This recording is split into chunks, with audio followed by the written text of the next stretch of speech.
Hello వరే గోపాలు మామా చెప్పవా? అదేరా నా చిన్న కొడుకు రాంబాబు పెద్ద మనిషి అయినాడు, రేపు చూసేదానికి రానరా. అదే నీ కొడుకు 13 ఏళ్ళకే సమర్థైనాడా? నేను కూడా ఒట్టి మనిషిని కాదురా నాయన, నాకు కూడా ఏడో నెల కానీ ఇప్పుడు కడుపుతా ఉండా. ఏందో మామా బ్రహ్మదేవుడు తలరాతంతా తిరగరాసినాడే. పెద్ద మనిషి అయ్యేది, కానుపోయేది, కడుపోయేది 300 సంవత్సరాలు ఆడోళ్ళంట్రా.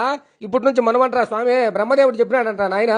ఒంటరిగా మగోడు ఎక్కడికైనా పోవాలంటే ఆడోళ్ళతో పోలే భయంగా ఉండదు మామ ఈ రోజుల్లో. మొన్న నర్సయ్య కొడుకునే ఎవరో ముగ్గురు ఆడోళ్ళు గుర్తు తెలియని ఆడోళ్ళు రేప్ చేసి ఘోరంగా చంపేసినారంట్రా. ఈ ఆడోళ్ళతో భయంగా ఉండదు స్వామి, మగవాళ్ళు ఎక్కడికైనా పోవాలంట. పోయిన నెలలో మీ అన్నకు పెద్ద ఆపరేషన్ చేశారంట, గర్భసంచి తీసేసినారంట. తీసేసారులే కానీ నువ్వేం మళ్ళీ 7 నెలలు కడుపుతా ఉండవే? నేను నా పిల్లలకి చెప్తానే వాళ్ళ ఓమే నాయన, ఇప్పటికే నాకు పెద్ద ఆపరేషన్లు 3 అయినాయి, నేను కనలేనిమే అంటా ఉంటే మళ్ళీ ఆయన కడుపు చేసి నేనేం చేయాలా? మీ ఊర్లో రాంబాబు ఉన్నాడు, వాడు ఈ రోజు కానిపోయినాడంటే.